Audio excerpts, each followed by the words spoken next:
여러분들 유재현 총감독님의 발제를 잘 들으셨죠? 저도 홍대 클럽데이 사실 제가 수혜자입니다. 2000년 초에 그때는 홍대가 지금처럼 홍대 앞이라는 지역이 넓지 않았어요. 근데 클럽들이 상수역, 광흥창역 이쪽으로도 있었거든요. 그냥 범홍대로 빠져나간 확장돼 나가는 큰 하나의 동인이 된 클럽데이라는 이벤트가 이렇게 큰 영향을 줬다. 거기서 저는 크라잉넛을 만났어요. 드럭이라는 클럽에서 만났는데 드럭이 없었으면 펑크 음악이 자리를 못 잡았을 거예요. 처음에 크라잉넛이 이름이 울부짖는 땅콩이잖아요. 걔네들 먹을 게 없어가지고 뭐 호두과자 땅콩 먹고 지냈다고. 그래서 이름을 그렇게 지었다 그러고 그때 말달리자를 거기서 불렀는데 말달리자는 자유를 향한 분노만 있는 것 같은 느낌이 들었는데 그 이후에 밤이 깊은 내를 듣고 감성도 있구나, 이런 오래 가겠다 이런 느낌을 받았습니다. 예, 그러면 이번 유 감독님의 발제를 듣고요, 토론 시간을 갖겠는데요. 토론을 위해서 두 분의 패널을 더 모셨습니다. 제가 소개해 드리겠는데요. 브랜드 만드는 여자, 노희영 희노 컨설팅 펌 대표님 소개합니다. 최근에도 MBN 천하제빵, 그리고 마세코가 시즌 3까지 했나요? 마세코 네. 시즌 3까지 했죠? 네. 예. 심사위원 하셨고, 그죠? 예. 그리고 또 한 분, 케이크 카페의 신화, SBS 손대면 맛 핫플, 동네 맛집 아시죠? 공간기획 전문가 유정수 글로우 서울 대표이사입니다. 이 두 분의 공통점은요, 이 책상에서 일을 하는 사람이 아니고요, 현장에서 잔뼈가 굵은 분들이라서 제가 생각하기에 이 전투 실전 경험들이 굉장히 많아요. 그래서 브랜딩 사단장 같은 느낌이 좀 듭니다. 네. 우선 첫 번째 질문을 드리겠습니다. 저는 문화평론가로 활동하는 서병기라고 하는데요. 모델레이터를 맡았습니다. 우선 노희영 대표님부터 답변을 부탁드립니다.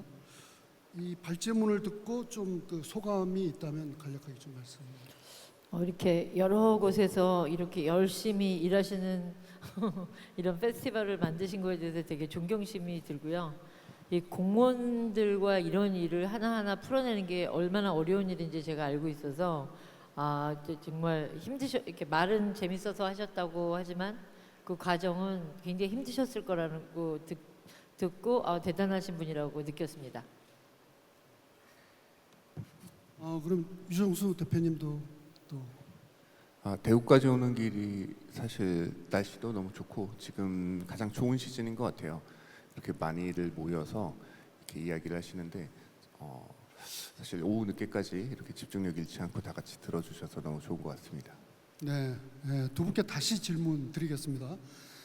자신이 지금까지 해오신 브랜딩 컨설팅과 공간 개발을 한번 돌아보시면서 의미 있는 성공과 실패에 대한 이야기를 해주시기 바랍니다.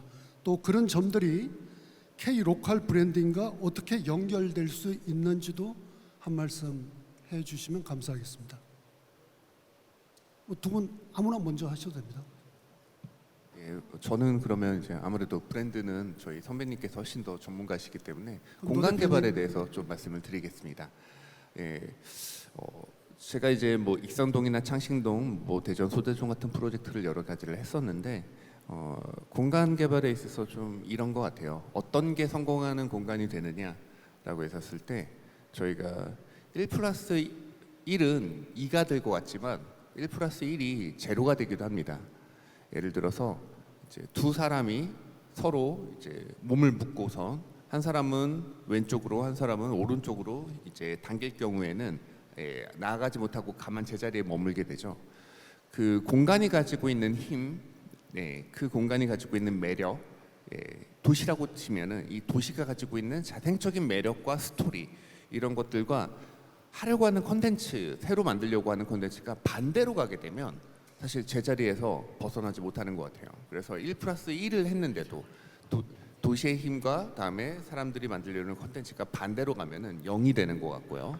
근데 아마도 이 감독님께서 제일 잘하시는 부분인데 도시가 갖고 있는 그런 경쟁력 그리고 지역이 갖고 있는 그런 경쟁력과 스토리를 여기에 콘텐츠를 같이 더해서 앞으로 나아갈 때는 1+1이 2가 아니라 그 이상도 될 수 있는 것 같습니다. 제가 개발했던 곳들도 대부분 이제 한옥마을 익선동이라던가 아니면은 적산가옥마을 소재동이라던가 아니면 절벽마을 창신동이라던가 그 마을이 가지고 있는 스토리와 이제 역사를 잘 스토리에 녹였을 때 그때 성공적인 프로젝트가 됐었고 그거를 제가 잘 못했을 때는 반대로 실패하는 또 쓴맛을 경험했었던 것 같아요. 네, 알겠습니다. 노희영 대표님도 그 말씀. 저는 제가 아무래도 식음료 사업 브랜드를 많이 해가지고 제가 그 식음료 사업 브랜드를 중점으로 하는 사람인 줄 알고 계시겠지만 저는 사실 그 외에도 다른 브랜드들을 굉장히 많이 만들어 온 사람 입장에서 브랜드를 만든다는 거는 어떻게 보면 영화 감독이 스토리를 써서 시나리오를 만들고 그리고 그 시나리오를 갖고 어느 장면부터 어떤 연출을 해야 되는지 사실 이제 그 과정에서 뭐 건축가님들이랑도 같이 미팅하고 그래픽 디자이너들하고도 미팅하고 하는데 가장 중요한 건 이제 그 브랜드가 갖고 있는 힘을 어떻게 스토리로 만드냐. 그러니까 아무리 감독이 잘해도 그 시나리오가 좋지 않은 그 영화를 완성시키기가 되게 어렵거든요. 그래서 이제 대부분 요새 감독님들이 본인이 이제 시나리오를 써서 영화를 하는 경우들이 있잖아요. 그래서 저는 보면 어떤 브랜드든 간에 이제 사실 저는 이제 많은 데 가서 이야기할 때 브랜드를 만들 때 그 힘은 누구한테 있냐면 소비자한테 있다고 이야기합니다.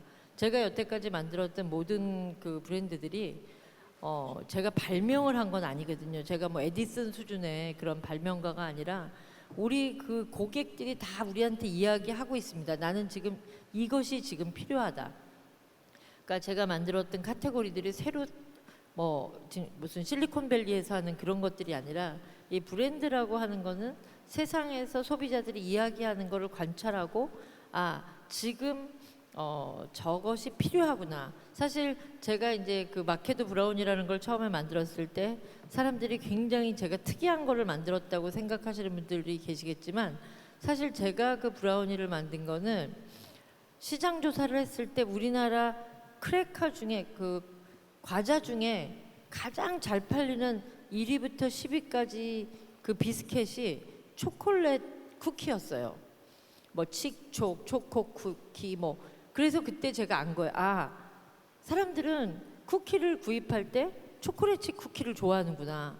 그렇다면 제가 만약에 그때 초콜릿 쿠키를 다른 버전의 초콜릿 쿠키를 만들었으면 그런 성공은 못했을 거예요. 왜냐면 그냥 원 오브 도즈 쿠키로 갔지만 제가 그러면 초콜릿 쿠키를 좋아한다면 조금 더 나은 쿠키 같은 그 초콜릿 맛은 무엇일까? 그래서 브라우니를 보시면요. 초코 쿠키를 조금 두껍게, 더 부드럽게, 더 좋은 초콜릿을 넣은 것이거든요. 그래서 저는 이런 뭐 도시 브랜딩이라든가 아니면 제품을 브랜딩한다거나 이런 모든 것은 답은 현장에 있다고 생각합니다. 그래서 누가 더 많이 관찰하느냐, 그리고 그 현상을 누가 많이 공부하느냐의 싸움이라서 저는 항상 그런 것이 제일 중요하다고 생각합니다. 그리고 네, 실패하는 경우도 이제 그걸 놓쳤을 때 고객을 관찰하지 않고 자기가 하고 싶은 거 그런 것을 실행하면 저는 실패한다고 생각합니다. 그 브라우니가 그 소비자의 입맛에 초점을 맞춰서 초콜릿이 들어갔다는 이야기 좀 인상 깊게 들은 것 같은데요. 그 유재한 감독님 한 말씀 부탁드리겠는데요. 그 두 말씀 지금 하셨잖아요. 여기에 대해서도 좀 하고 싶은 이야기가 있을 것 같고, 그리고 수많은 문화 기획을 이렇게 하면서 느꼈던 점들이 있잖아요. 지금 이 두 분 말씀하고 이렇게 연관지어서 어떻게 보면 좀 그런데 의미 부여를 좀 할 수 있는 말씀이 듣고 싶거든요. 그러니까 결국은 모든 아이템은 현장에 있다라고 얘기를 하거든요. 그런데 저는 공공하고 만원이 일했을 때 제가 여권 들어갔을 때 제일 놀랬었던 게 있었거든요. 일주일 동안 일을 못했어요. 왜 그러냐면은 그 당시에 인사동 문화지구 지정하는, 제가 그때 월드컵 연구단이라는 데를 들어갔는데 자리가 없어서 그 팀 있는 데 갔거든요. 그런데 너무 재밌었어요. 왜 그러냐면은 모든 그 연구를 다 검색과 논문에서 찾더라고요. 그랬을 때 이상하다. 현장에만 있었던 저 입장에서는 이미 인쇄로 눌렸을 때는 과거잖아요. 왜 현장에서 찾지를 않을까라는 거죠. 그게 이제는 2000년도인데 지금 2026년도에 제가 봤을 때는 공공은 얼마만큼 현장에 들어가 있느냐예요. 너무너무 지루한 거죠. 2009년이었습니다. 서울시에서 2030 미래비전이라고 하는 그 위원회를 참여했는데 제가 막 얘기를 해요. 이런 아이디어 저런 이야기를 막 황당한 얘기를 하면은 저녁 8시에 꼭 담당 과장님한테 전화 와요. 뭐라고 오냐면은 혹시 아까 말씀해 주셨던 그 사례가 다른 도시의 사례가 있느냐고, 그것 좀 달라고. 그런데 저는 그때 너무 당황했어요. 왜 그러냐면은 다른 도시에 있는 그 사례가 과연 우리의 2020년도, 2030년도 그 사례여야 될까? 그 모습인데 제가 두 분 이야기를 들었을 때 결국은 다 현장에서 살아남으시고 현장에서 찾고 또 그곳에서 어떠한 그 K컬처, 이 미래들을 다 만들어내신 그 노하우를 갖고 있다라는 걸 다시 한번 느꼈습니다. 예. 네, 현장에 모든 게 답이 있네요. 이거 모든 답은 현장에. 일단 그런 뭉뚱그릴 수 있는 말을 할 수 있을 것 같습니다. 그러면 이제 좀 구체적인 로컬 브랜딩 전략에 대한 토론으로 넘어가겠는데요. 이런 말이 있잖아요. 과거에는 대전에 가서 성심당에 갔는데 지금은 성심당에 가기 위해서 대전을 간다고 합니다. 이제 이게 굉장히 중요한 말인 것 같은데요. 일단 유 대표님도 익선동과 창신동, 그 다음에 대전의 소재동 이런 도시와 건물 공간을 기획하고 재탄생시키는 이런 걸 많이 봤고요. 그 다음에 SBS 동네 멋집에서도 보면은 저는 제가 가장 기억에 남는 게 김해, 임실, 그 다음에 수원, 화성 기중기 만들고 이런 폰드를 잘 활용하는 것 같거든요. 이제 그리고 소금빵 베이커리도 먹어봤어요. 근데 그런 걸 성공시킨 하프의 법칙 이런 게 뭐라고 생각하시는지.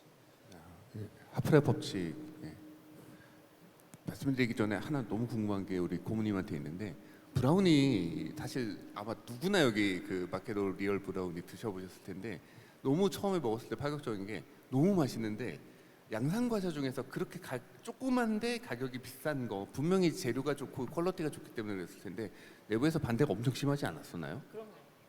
전부 다 망할 거라고. 그 가격에 누가 그때 초코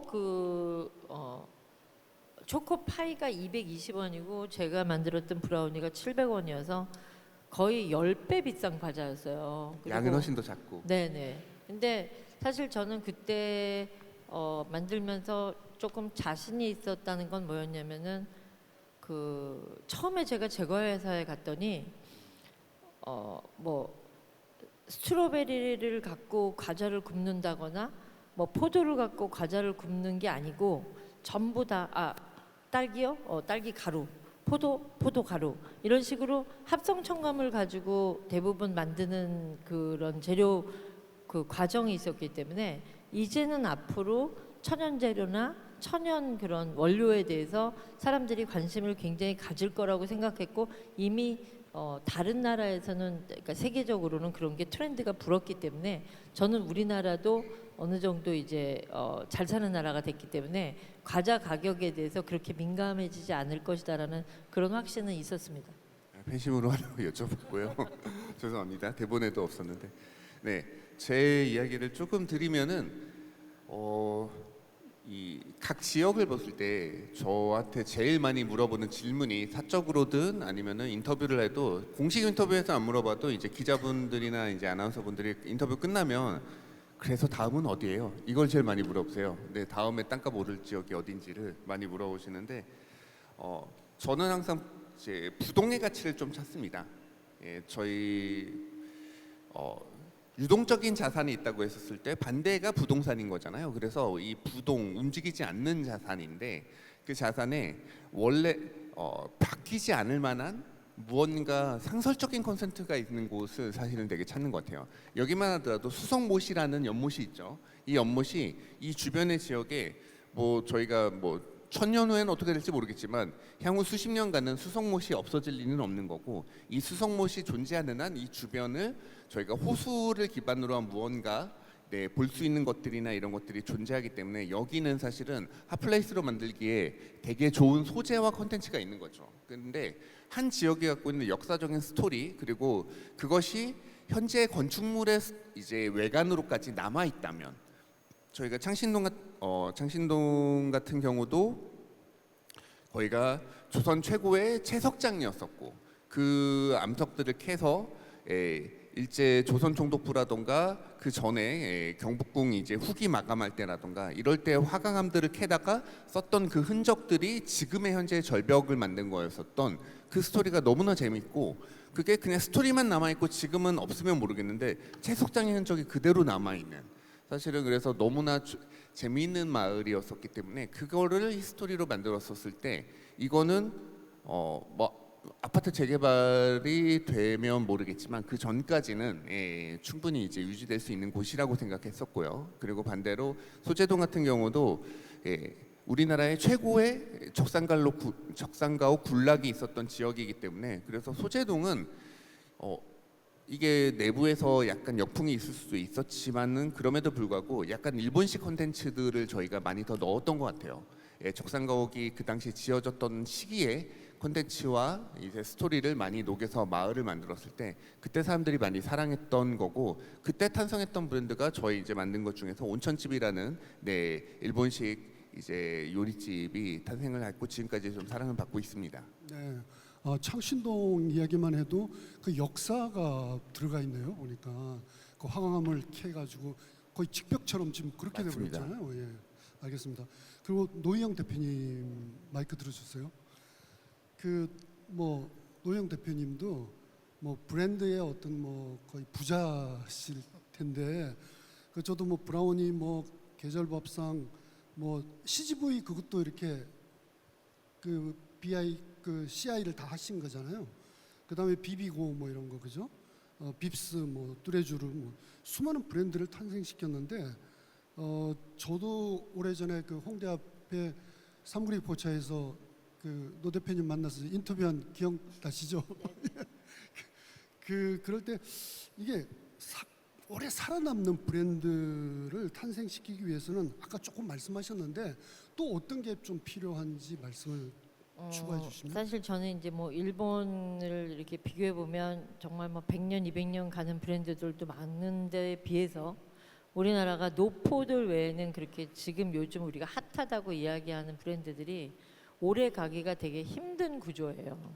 사실 인구도 적고 그리고 뭐 일일 교통으로 다 묶여 있는 것도 아니고, 그러니까 참 어떻게 보면 리테일을 하는 분들한테는 굉장히 어려운 나라입니다. 우리나라가. 그리고 굉장히 유행에 민감하고 이제 인구가 너무 적은 나라의 문제는 그 표본 집단이 너무 작은 사람들이 이렇게 나눠지는 게 아니라 계속 그분들이 이리 갔다 저리 갔다 저리 갔다 이리 갔다 그리고 다른 그냥 노포를 찾으시는 분들은 노포를 찾다 보니까 사실 저도 제가 일을 하는 사람이지만 기업이 힘을 갖고 운영하는 브랜드들 외에는 제가 어떤 분을 모시고 외국 분들 와서 여기가 좋다 그랬다가 한 몇 년 있다가 거기 가자 그러면 없어서 못 가는 그런 경우도 있는데 그거는 이제 닭이 먼저냐 알이 먼저냐인데 사실 제가 이제 요즘 젊은 후배들한테 되게 안타까운 건 나는 이 업을 끝까지 정말 내 그 어떤 삶의 어떤 그 근원이고 근본이고 나는 이 길을 가련다라기보다는 이 길을 이용해서 엑싯을 먼저 하시려고 그래요. 그러니까 한번 띄워가지고 마케팅으로 확 뛰면 그 다음에 이제 주인 바꿈을 시작하니까 사실 그런 것들이 자꾸 하다 보니까 오래 못 가는 건지 아니면 고객들이 변심을 하는 건지 이게 두 개 다 있는데 그럼에도 불구하고 정말 진정성 있게 스토리를 쌓아가면서 그 고객의 진심이 전해지면 저는 그 브랜드가 오래 갈 수 있다고 생각하는데 굉장히 사실 어려운 일이죠. 브랜드를 계속 오래 가져가고 있다는 것이. 근데 제가 이제 만든 브랜드들이 뭐 예전에 제가 기업 안에서 만들었던 브랜드가 지금까지도 너무 잘 되는 브랜드가 있고 또 가다가 꺾어지는 브랜드도 있는데 비비고와 같은 경우는 뭐 제가 마지막에 몇 천억까지 하고 왔는데 지금 뭐 4조 정도 하는 브랜드가 되는데 그건 뭐 당연히 제가 잘 만들었다는 것이 아니라 아무리 잘 만들었어도 키워내지를 못하면 사실 그러니까 제가 요즘 비비고를 키워낸 제 후배들을 너무 자랑스럽게 생각하고 저랑 할 때 제일 막내였던 지금 팀원이 지금 제일 헤드예요. 그래서 저는 그것이 정말 자랑스럽고 어쨌든 그렇게 키워낸 근데 사실 그것이 어떻게 보면 산업 구조적으로 바꿔서 키워낸 거지 비비고 자체가 너무 훌륭한 브랜드라서는 아닙니다. 왜냐면 미국에서 우리가 이제 지금은 뭐 K뷰티, K푸드가 워낙 해외에서 잘 되고 있다고 생각하지만 사실 굉장히 적은 숫자예요. 미국 시장으로 놓고 보면 물론 비비고 같은 경우는 단일 브랜드로 뭐 세계에서 덤플링으로는 1위 회사지만 그럼에도 불구하고 그 식음료 시장으로 보면 큰 시장은 아니거든요. 근데 처음에 이제 CJ에서 그 슬론 그 냉동식품 회사를 1조 몇천억에 인수했을 때 다들 사람들이 아니 어떻게 미국 회사 1조 몇천억짜리를 저렇게 겁없이 인수하냐 그랬는데 그 인수가 없었다면 오늘날 비비고는 없습니다. 왜냐면 그 유통망, 그 냉동 피자 유통망을 이용해서 비비고를 실어 날른 거거든요. 그래서 그런 것을 보면 브랜드만이 중요하지만 영업이라든가 마케팅이라든가 그다음에 또 회사의 전략이라든가 이런 모든 것이 맞았을 때 브랜드가 커나가는 거기 때문에 브랜드를 정말 제대로 키운다는 건 많은 사람들의 노력과 또 그 같이 방향성이 맞고 한 방향을 보면서 그리고 이제 제가 그 비비고에 대해서 뭐 저는 처음에 정말 그냥 구슬을 끼기 시작했던 사람 입장에서 보면은 제가 그래도 그거는 하나 잘했다라고 느끼는 거는 처음에 비비고가 성공했을 때 CJ의 모든 식품 브랜드가 다 세계화를 하겠다고 했었어요. 백설도 나가겠다, 뭐 햇반도 따로 나가겠다, 해찬들도 나가겠다. 그랬을 때 제가 안 됩니다. 비비고 그러니까 제일제당 안에 있는 모든 한식 브랜드는 비비고를 답니다. 그랬을 때 제가 이제 그럴 때 욕을 엄청 먹는 거예요. 왜냐면 지가 만들어. 그래서 저는 그 집 딸도 아니고 제가 만들어서가 아니고요. 브랜드 하나를 세계화 시키는데 드는 돈이라든가 그런 것이 너무 어렵습니다.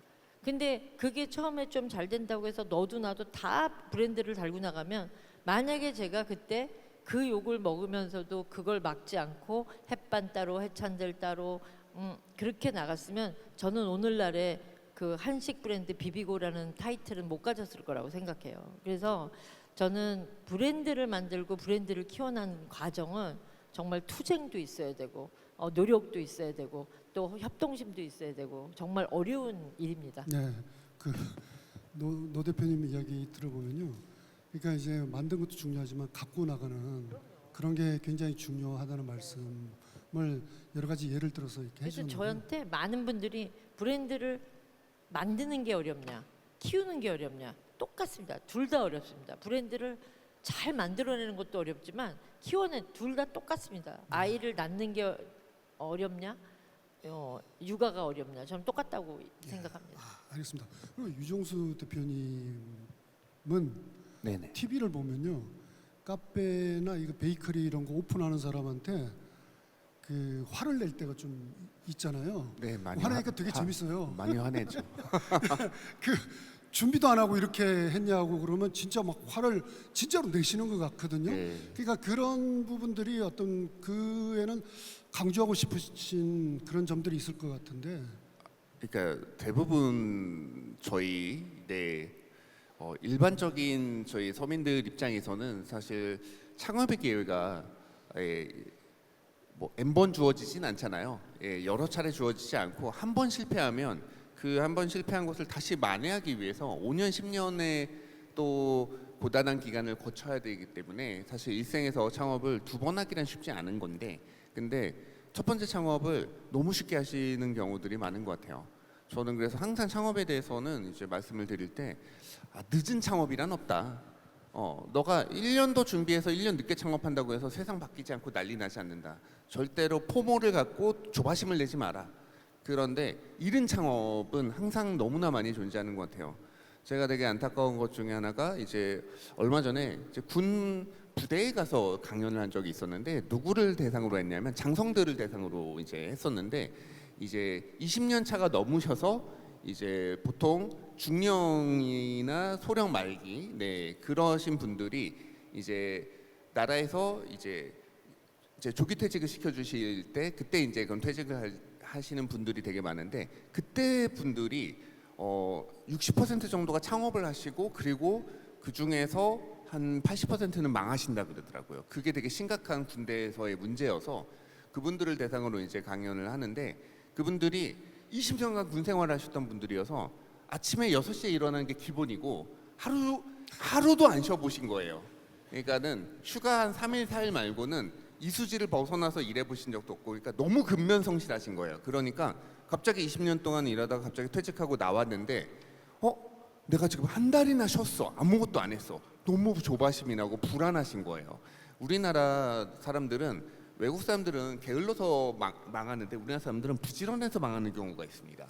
그러니까 퇴직을 하시고 은퇴를 하시고 자기에게 시간이 생겼을 때 그 시간을 좀 찬찬히 나를 되돌아보고 내가 잘할 수 있는 게 무엇인지를 고민도 해보고 이것저것 배워보고, 또 아르바이트나 아니면은 단기직이라도 이렇게 직접 가서 내가 일도 해보고 이러면서 창업 분야에 대해서 이렇게 천천히 살피시면 되는데, 그게 아니고 불안하니까 이런 분들이 바로 이제 한 달도, 원래는 막 세계 여행도 계획을 세우시고 나 1년간은 뭐 나 못 배웠던 악기도 배우고 막 이런 계획을 세우셨다가 한 달 놀고 나면 생각이 싹 다 바뀌신대요. 그리고 나서 바로 프랜차이즈 협회 뭐 이런 데 가가지고서는 가맹 계약을 맺고 오시는 분들이 너무 많으셔서, 그런 분들을 상대로 20년간 고생하셨다. 당신에게 1년은 사치가 아니라 더 재도약할 수 있는 발판이 될 테니 충분히 더 시간을 가지시고, 그리고 저는 항상 창업할 때 카페 사장님인데 카페에서 일해보신 적 있나요? 그러면 뭐 대학교 때 뭐 잠깐 알바해본 거 말고는 없는데요. 뭐 본인이 고깃집을 하는데 고깃집에서 일해보신 적 있나요? 뭐 냉면을 하는데 냉면집에서 일해보신 적 있나요? 이랬을 때 이런 경험이 전혀 없으신 분들이 있으세요. 그러면은 내가 이 냉면 1인분을 만들 줄 아는 것과, 그게 아니고 내가 하루에 400명분의 냉면을 일정하게 만들 수 있는 거는 좀 다른 능력이라고 생각합니다. 이거는 내가 아무리 솜씨가 좋고 맛이 민감한 사람이어도 이거는 프로의 영역이기 때문에, 이거는 아까 이제 노 대표님이 말씀해 주셨듯이 브랜드가 잘 되기 위해서는 잘 좋은 컨셉으로 만들어내는 것도 좋지만, 그거를 정확하게 운영을 정말 잘하는 것도 너무나 중요한데, 이 운영 시스템을 결국 잘하는 거는 어쩔 수 없이 노하우라는 게 필요한 것 같아요. 장사의 달인이라는 것들이 생기는 것들이, 한 장사에서 잘하신 분들이 전혀 다른 브랜드를 만들어도 이 브랜드에 여기에 있었던 장사의 노하우들이 그대로 적용되는 경우들이 많거든요. 그래서 연쇄적으로 성공시키는 브랜드를 만드는 경우들이 보통 그래서 있는 것 같은데, 아마도 우리 류 감독님 또 이제 축제라는 것들도 축제의 색깔이 전혀 다르더라도 그 축제의 기본을 이제 하는 스태프들의 운영이라던가 행사장의 어떤 콘서트홀의 운영이라던가 이런 것들에서 기본적으로 노하우를 갖고 계실 때, 다른 여기에 주제를 접목시켰을 때 훨씬 좋은 이 소재에 대해서 이해는 잘하고 있지만 이 축제 전체에 대한 노하우가 없을 경우에는 좋은 축제를 마음은 앞서고 컨셉은 되게 좋았는데 막상 가봤더니 운영이 엉성하더라. 이랬을 경우에는 사실 고객들이 감동을 받기가 어렵죠. 그래서 저는 항상 경험이 많으신 분, 저는 절대로 그거예요. 초밥 요리사로 10년 동안 초밥을 만드셨는데 그분이 나오셔서 내가 창업하겠다. 그런데 그런 분한테는 야단치지 않습니다. 네, 본인의 돈이 정말 이게 본인의 돈이 소중하지 않기 때문에 사실은 그렇게 돈을 버리려고 하시는 게 아니라 반대로 너무 소중하기 때문에 그래서 본인이 통장에서 돈이 나가면서 제가 통장에 있는 돈을 그냥 쓰는 걸 한국 사람들은 진짜로 약간 무서워하는 것 같아요. 그래서 뭐라도 하나 내가 일을 하려고 하는데 그때 사장님이 되기보다는 내가 직원의 면모로서 먼저 창업 시장에 대해서 이해를 하고 그리고 나서 창업을 해도 늦지 않는다. 좀 그런 의미로 많은 야단을 치게 되는 것 네. 같습니다. 네, 두 분 말씀이 브랜드와 창업 이쪽에서 어떤 그 지켜야 될 뭐 주의사항 이런 것까지 말씀을 해주셨는데 류 감독님도 그런 점에서 시티 브랜딩 측면에서 보면은 지역 축제나 지역의 문화 계획이 이렇게 오랫동안 이렇게 나가려면 이런 식의 어떤 답변처럼 좀 이쪽에서 바라보는 시각이 좀 있다는 말씀해 주시길. 아까 몇 개 뭐 말씀을 하셨는데 저는 이런 이야기 하고 싶어요. 제가 월드페를 한 12번 정도를 기획한 것 같은데 단 한 번도 똑같이 준비한 적이 없어요. 근데 왜 그러냐면은 그러니까 저한테 가장 그 큰 기획의 에너지는 아쉬움입니다. 만들었어요. 그런데 아쉬운 거예요. 그리고서 열심히 해가지고 또 만들었는데 또 아쉬운 거예요. 그러니까 마찬가지로 이 살아남는다라고 하는 것을 다르게 표현한다라고 하면 우리가 늘 이런 얘기합니다. 문화는 생물과 같다. 그래서 끊임없이 생장하지 않으면 안 된다. 그 부분에서 볼 때 그 이정수 대표님이 말씀하시는 거는 기본은 있어야 됩니다. 기본도 알아야 되고요. 대신 그것도 확고한 그리고 튼튼한. 하지만 그것에 안주해서는 제가 볼 때는 도시의 브랜드도 금방 사라진다라는 거죠. 제가 요즘에 예전에는 제가 기획한 것들이 정말 어떻게 보면은 독특했는데 요즘에 MZ세대, Z세대라고 하는 그 친구들이 내놓는 거는 따라갈 수가 없습니다. 크게 달라진 것이 뭐냐면은 큰 예산이 들어가는 것이 아니라 아주 작은 예산인데 그 예산들이 엄청난 효과 그리고 아시아 세계로 알려지는 그 시작이 된다라는 거죠. 그래서 저도 늘 기획을 할 때 이제 그만둬야 될까. 제가 만약에 아쉬움이 사라지는 순간 저는 그냥 10만이 할 거라고. 제가 더덕을 더덕이 아니죠. 더덕은 군대에 있을 때 늘 캤었고 산삼도 한 40뿌리 캤거든요. 차라리 그 직업을 하는 게 낫지 경쟁이 안 된다 그런 생각을 하는데 결론적으로 말씀을 드리면 두 대표님의 이야기도 그리고 저도 마찬가지입니다. 늘 변하지 않으면 안 된다라는 거죠. 도시의 브랜드도 그러니까 제가 아까 발표했었던 거는 도시 브랜드를 갖다가 성공시키고 끊임없이 바꿔가는 거는 한 길만 가지 말라. 정말 많은 것들이 있고 그 부분들이 서로가 어우러져서 끊임없이 나아가야 되지 않을까 그런 생각을 합니다. 네, 알겠습니다. 그 도시 브랜드는 생물이다. 요걸 하나 정의를 하면 될 것 같아요. 예, 가만히 있는 게 아니고 불변한 게 아니고 그죠? 예, 그 꼭 이 세션에서 해야 될 제가 질문이 하나 있는데요. 이 글로벌 전략이에요.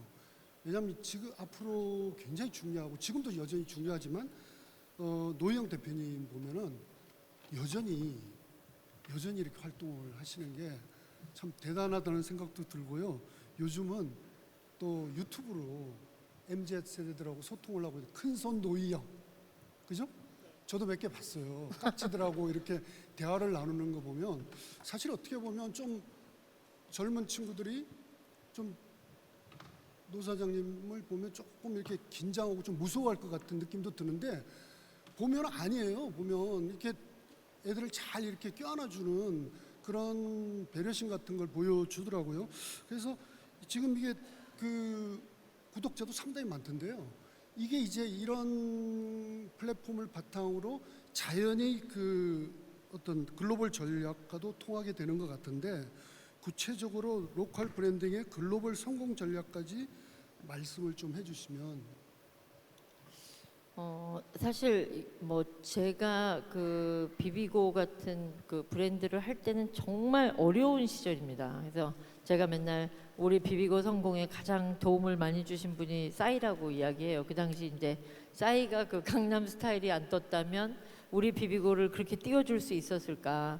그때 마침 저희가 비비고 시작할 때가 강남 스타일 그 싸이 씨가 떴을 때여서 미국에서 싸이 씨가 어디 가서 공연을 할 때마다 싸이고 비비고 그렇게 해갖고 저희가 트럭이 다 갔었어요. 그래서 정말 싸이가 나가는 공연장에 가서 저희가 그 만두도 나눠주고 비빔밥도 나눠주고 뭐 이런 행사.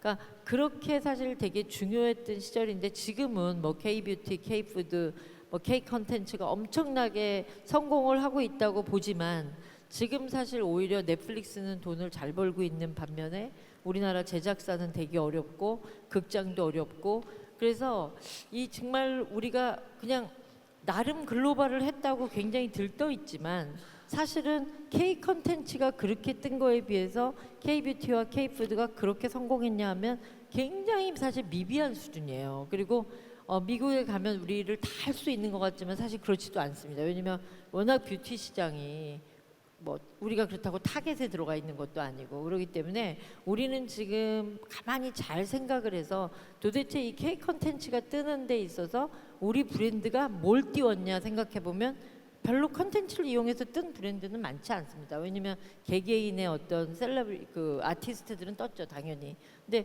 그럼에도 늘 제가 이제 그 아무래도 그런 업에 종사했던 사람들로서 약간 불안한 마음은 늘 갖고 있는데요. 제일 중요한 거는 우리가 다 알 수 없습니다. 해외 파트너를 누구를 선정할 건지를 잘 보셔야 돼요. 제가 매번 이야기할 때 내가 서울에서 먹어줘도 부산만 가도 잘 못 먹는다고. 왜냐면 그 동네 그 말하자면 나와바리라는 게 있거든요.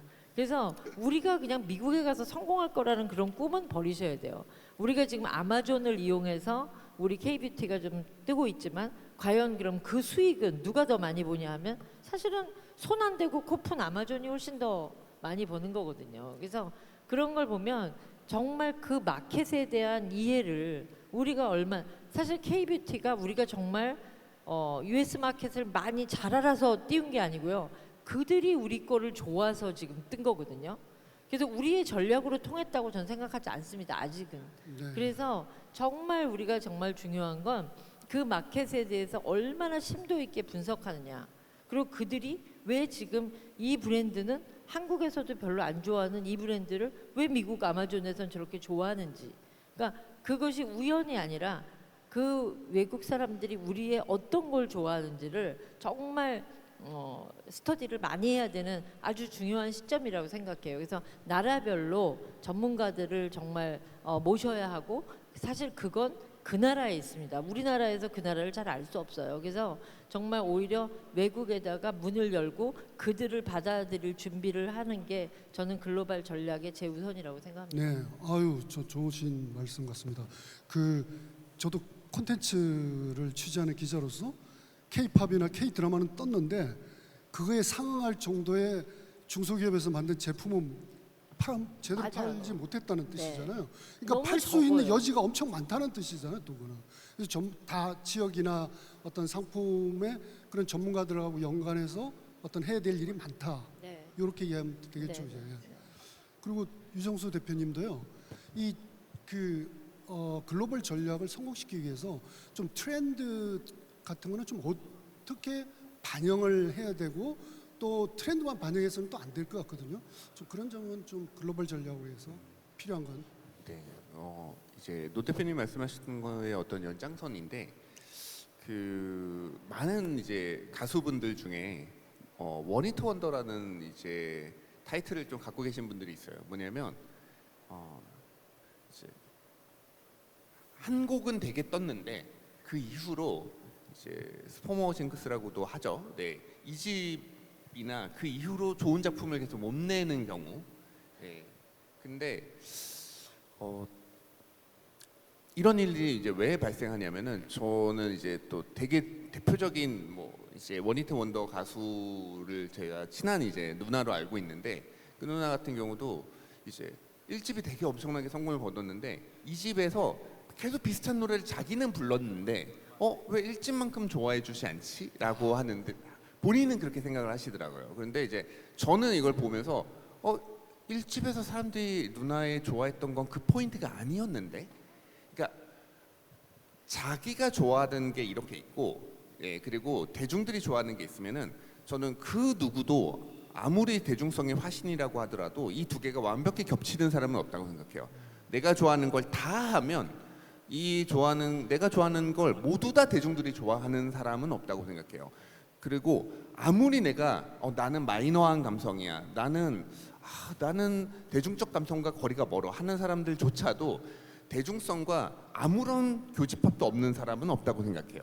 결국은 대중들이 좋아하는 것과 내가 좋아하는 것 사이에 교집합이 무엇인지를 정확하게 파악하는 것, 그 능력이 너무나 저희 같은 이제 대중예술을 하는 사람들한테는 중요하다고 생각합니다. 네. 그리고 특히나 브랜드는 그 부분을 잘 파고드는 게 중요하다고 생각해요. 그래서 내가 좋아하는 것을 뭐 10가지를 이렇게 잘 뿌려가지고 뭔가 딱 새로 브랜드를 런칭을 했는데 사람들이 열광해, 되게 좋아해. 그런데 이래서 내가 좋아하는 걸 이렇게 했더니 이제 이 10가지 중에서 대중들이 반응한 3가지가 만약에 있다면 그 3가지가 무엇인지를 정확하게 찾을 줄 아는 능력이 있어야 그 이후에 브랜드에 대해서 계속 브랜드를 운영하고 가꾸어 나가는 데 있어서 그 부분을 더 강조하면 되는데 이게 생각보다 그렇게 찾기가 쉽지가 않습니다. 왜냐면 사람들한테 물어본다고 해서 정확하게 대답해 주는 게 아니에요. 사람들은 내가 좋아하면서도 어떤 거에 끌렸는지가 모든 게 섞여 있기 때문에 이거를 물과 기름처럼 구분하기가 쉽지가 않은 거예요.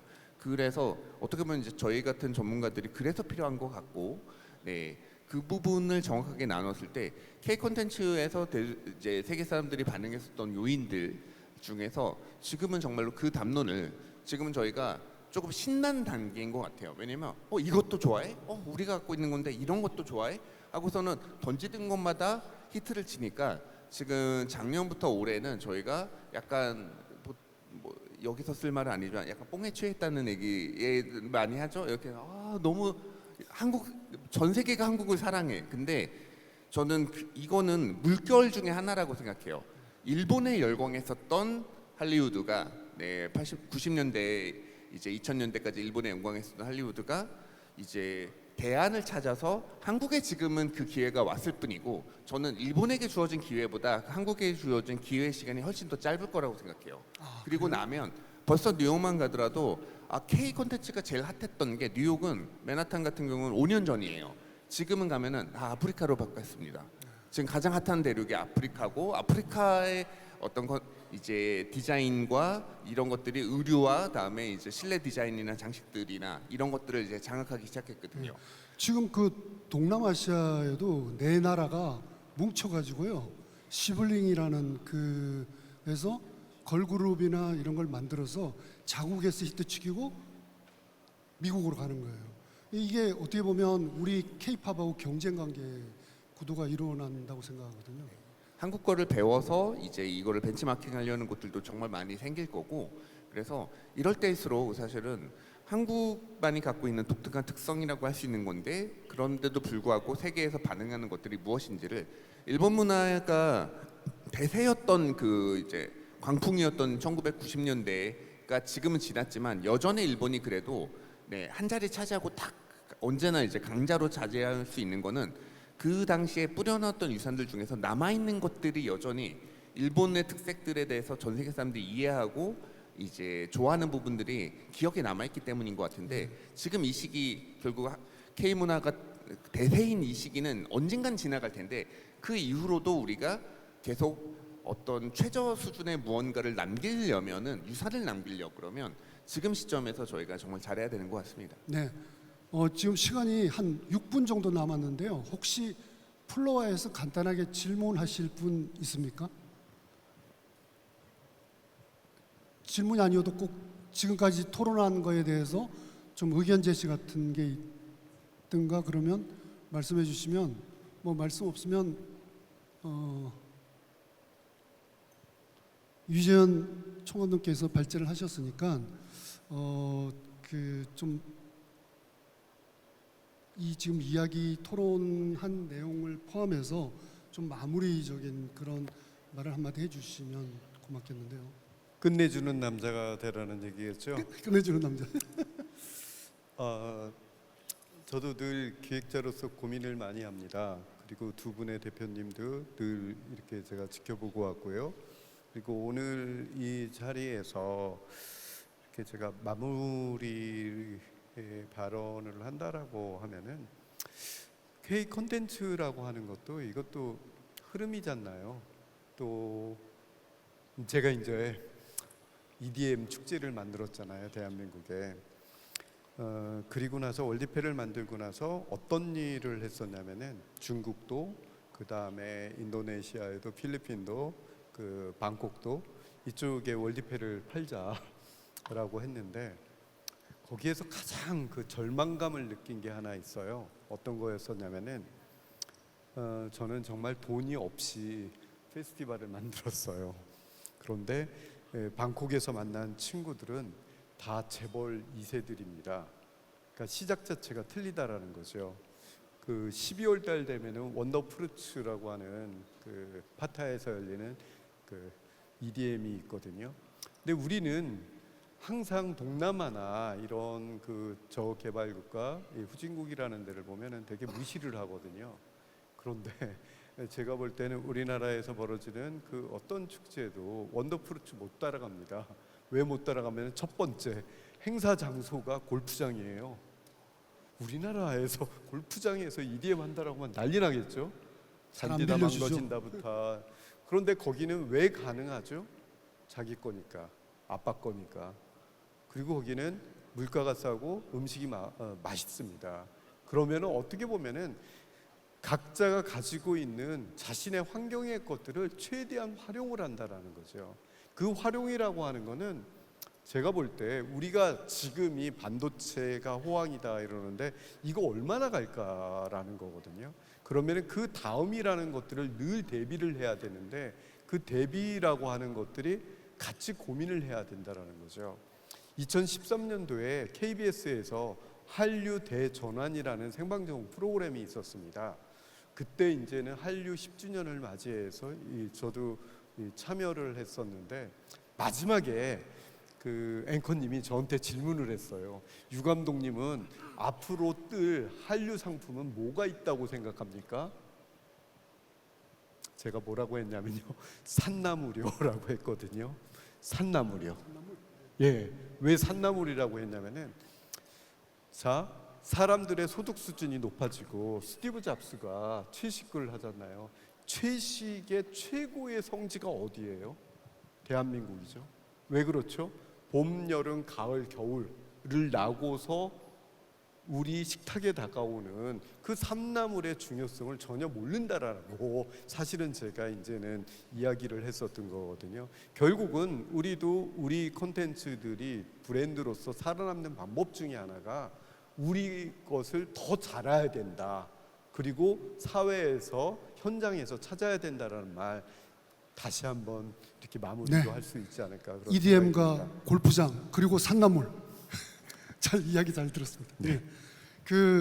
지금까지 K 로컬 브랜딩의 글로벌 성공에 대해 전문가들과 다각도로 이야기를 들어봤습니다. 이제 로컬은 단순히 서울과의 거리를 따지는 게 아니라 자체적으로 문화를 생산하고 소비하는 시대입니다. 거기에 매력이 부과된다면 세계인의 공감을 불러일으키게 될 것입니다. 지금까지 류재현 총감독님, 노희영 대표님, 유정수 대표님이 말씀하신 K 로컬 브랜딩의 노하우가 대구광역시와 문화벨트를 만들어 나가고 있는 대구 수성구에도 많은 영감을 줄 수 있을 것으로 기대합니다. 지금까지 경청해 주셔서 감사합니다. 전문가 패널분께도 감사드립니다. 이것으로 두 번째 세션 도시 브랜딩을 모두 마치겠습니다. 감사합니다.